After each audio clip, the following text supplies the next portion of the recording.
This episode of The Young Turks is brought to you by Netflix. Go to netflix.com/TYT for your free trial membership. The Chicago Tribune did this great story about drug-sniffing dogs. So these are canines that are used by police officers to sniff out cars, to find drugs, drug paraphernalia, that type of stuff. Well, I've always thought that the drug-sniffing dogs were a foolproof system, right? But really? You thought it was foolproof? Yeah. Really?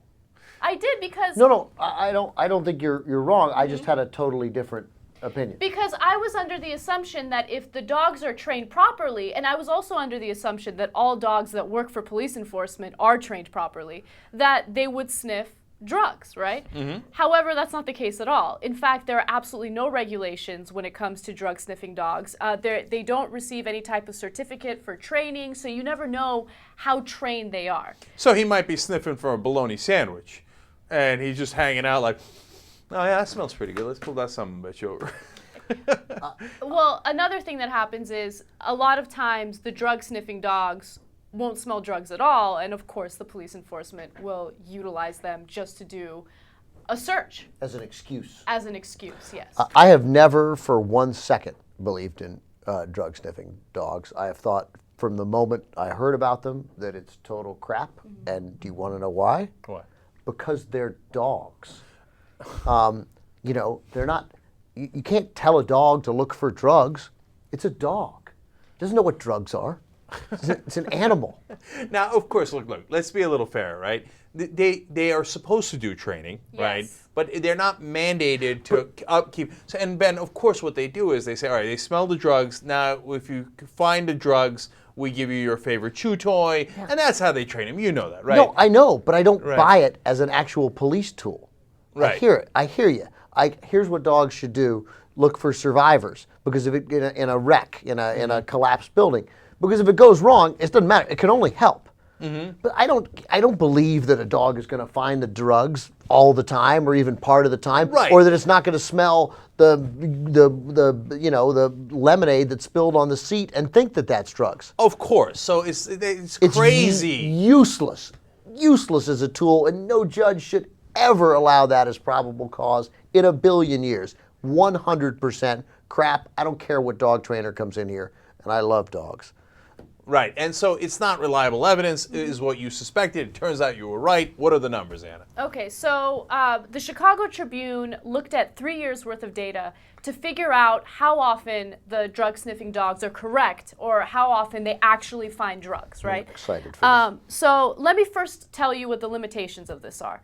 It turns out that the major police departments in Illinois don't keep record of this. So just to give you an example, the Chicago Police Department does not keep record of this, and the Illinois State Police do not keep record of this. However, there are suburban police enforcement that do keep record of it, and that's what the Chicago Tribune is looking at. So they look at 3 years worth of data, and what they found is that the drug-sniffing dogs are only able to find drugs 44% of the time. So out of all the times that cops search vehicles based on drug-sniffing dogs, only 44% of the time they actually find drugs and drug paraphernalia. Now, look, the upside and downside of that. Upside is, look, 44%, if you just guessed randomly, you wouldn't get 44%, no, right? So they're a little better than you would do just blindly guessing, right? Mm-hmm. Of course. On the other hand, they're wrong a majority of the time. So a majority of the time, somebody gets pulled over, they get searched, their car gets rifled through, etc., and there ain't no drugs at all. And meanwhile, they're like, oh, the dog sniffed it. It must be true. No. A majority of the time, it is not true. Yes, a majority of the time, it is not true. And just to throw another statistic out there, when it comes to searches for Hispanics, right, they find drugs only 27% of the time. I thought that you were going to tell me the dog searched for Hispanics. No, and so it's interesting because, like, at first it seems like, wait a minute, the number of people that they stop are more Hispanic. So are the dogs racist against Hispanics, right? No, actually the dogs exonerate Hispanics at a greater rate, right? Well, that means they're stopping a lot of Hispanics and searching them even when there's no, they're stopping a lot of Hispanics for drugs and there's no drugs.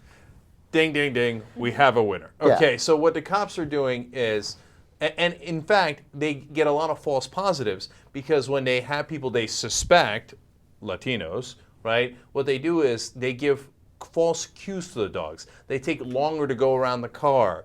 They pause at different spots more. So then you get false positives. The dog's like, I don't know, he's been hanging out here for a while. All right, I'll bark. Because one of the things the dogs do is they dig or sit. Look, if I'm walking Rookie and I walk him around the car, because I look for drugs with Rookie whenever I can. And when we're out looking for weed, and we'll walk along, but I mean, if you're walking Rookie and then you stop or slow down for a long time, if you stop at all, he'll look at you and then he'll sit down. And I get it. I'm not comparing Rookie to the dog-sniffing, Jew-hating German shepherds that these cops use. Juden! Never mind. But those, of course, it's too random with dogs. They're not people. Like the smartest dogs in the world are dumber than the dumbest guy on the planet. It's an interesting point, not often made. And what winds up in some of the counties, the number of Latinos that have drugs on them are so much lower than the general population. It's 8% in some counties, 12% in other counties, in these stops, not overall, obviously, right? To the point where you're like, wow, Latinos really don't have drugs on them, right? And it's because they're pulling so many Latinos over, and based on nonsense, no evidence, false positives, etc. So is it evidence of racial discrimination against them? Absolutely. Get a load of Netflix. They deliver the movie to your house, no late charges, free shipping. You can watch thousands of movies or TV shows straight on your PC or on your television through a gaming console. Netflix.com/TYT. Free trial membership. You get Netflix all over you.